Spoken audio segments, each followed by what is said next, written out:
Oke, Assalamualaikum warahmatullahi wabarakatuh. Salam pramuka. Kakak sekalian, baiklah untuk kesempatan kali ini saya akan menjelaskan tentang PPGD dan atau P3K.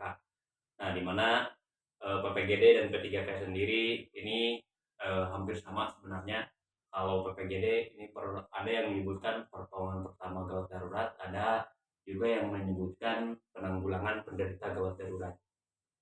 Nah, untuk P3K dan PPGD sendiri, dalam hal ini kalau P3K ada perbedaannya hanya sedikit saja. Dalam P3K itu ada pengamanan area, kemudian pertolongan awal, kemudian ada menghubungi pihak-pihak berwenang. Nah, sementara dalam PPGD ini pertama ada yang namanya pembalutan. Ini gunanya untuk menutupi luka-luka, misalnya terjadi luka ada kalanya di tangan atau di kepala dan lain sebagainya.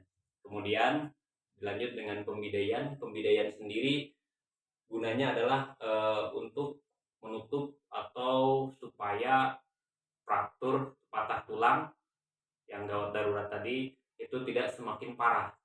Nah, itu makanya nanti menggunakan alat-alat bidai seperti alat yang kaku atau keras supaya tidak luka tidak semakin parah, kemudian mencegah terjadinya infeksi dan lain-lain.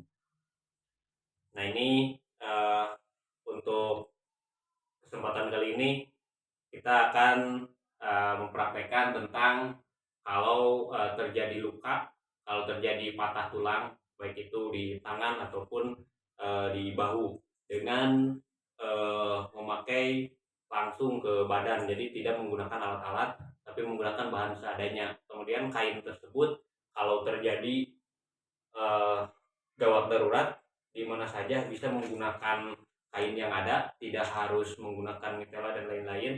Itu kita bisa menggunakan sobekan baju, atau kalau ada ini perempuan bisa menggunakan kerudung.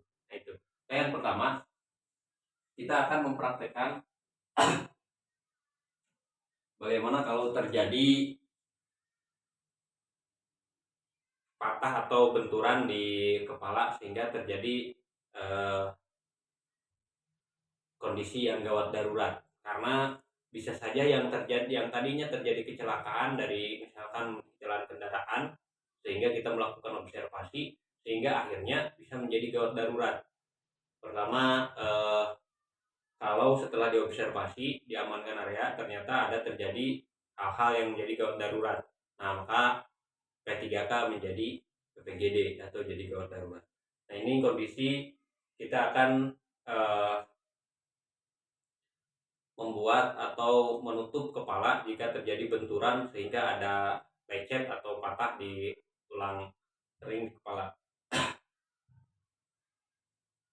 Jadi pertama boleh menggunakan kain apa saja. Misalkan kita menemukan kain seperti ini, nah kita gunakan saja kain yang ada.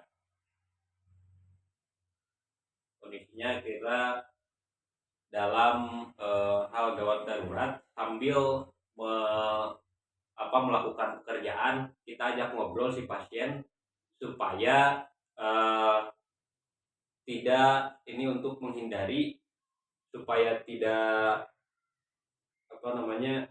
tidak kaku atau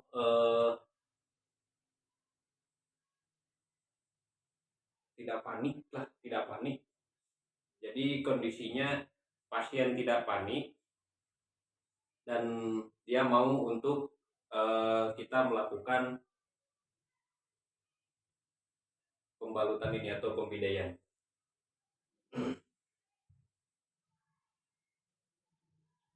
Jadi ketika kita melakukan kegiatan ini, pasien ini diajak ngobrol supaya tidak panik dan dia kondisinya tidak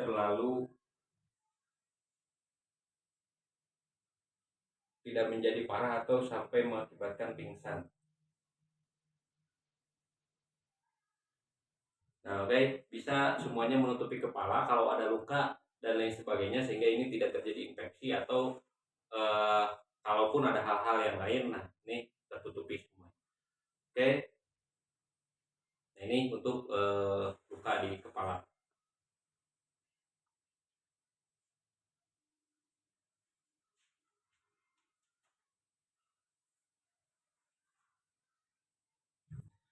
Kemudian selanjutnya, kalau kita di posisi pasien menderita gawat darurat, misalkan luka di tangan, nah kita akan melakukan dibalut, kemudian pembidayaan langsung ke tubuh. Nah misalkan ini ada patah di sini, jadi kita lakukan. Nah, usahakan termasuk ke jari-jari ini jangan ada pergerakan, sehingga ini pun masuk nanti eh, dibalut.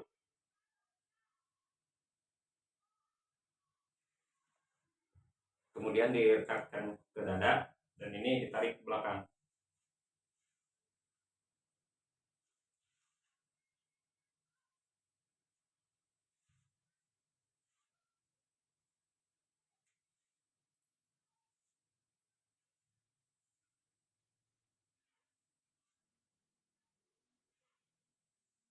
Nah, kemudian dilipatkan lagi ke depan dan kemudian ditarik lagi ke belakang. Nah, supaya tidak terjadi pergerakan baik ke atas ataupun ke bawah dan juga ke samping.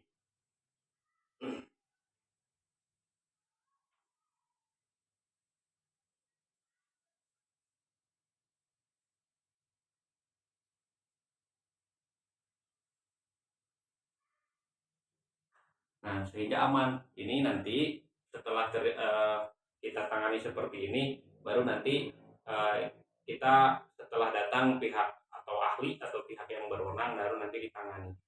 Perlu dipahami bahwasanya ini hanyalah pertolongan pertama. Jadi kita yang tidak ahli pun bisa melakukan hal seperti ini atau orang-orang yang tidak ahli. Oke, selanjutnya bagaimana cara penanggulangan ketika ada patah di bahu.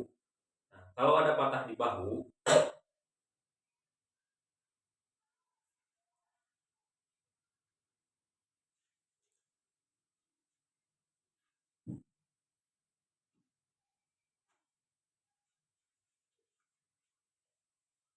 nah bagaimana kalau sekarang ada patah di bahu? Kalau ada patah di bahu, nah berarti ini yang tidak boleh bergerak. Jadi,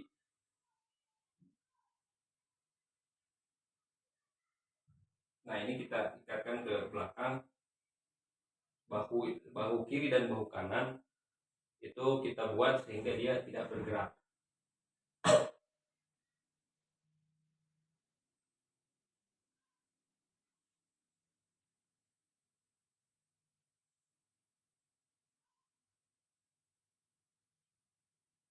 Kita ikatkan dengan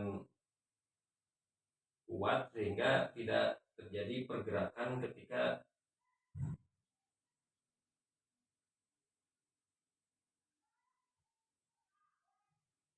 orang tersebut akan dipindahkan atau ditangani oleh pihak yang berwenang atau ahli. Nah, seperti ini tadi untuk patah di kepala, ada luka di kepala, kemudian ada patah tangan, dan ini juga ketika ada patah di bahu. Sehingga namanya ketika terjadi apapun, nah ini sudah aman dengan seperti ini, baru nanti kita ditangani langsung diberikan oleh orang yang ahli atau ke tim medis. Nah, demikian untuk P3K dan PPGD dalam pembinaan. Terima kasih. Assalamualaikum warahmatullahi wabarakatuh. Salam pramuka.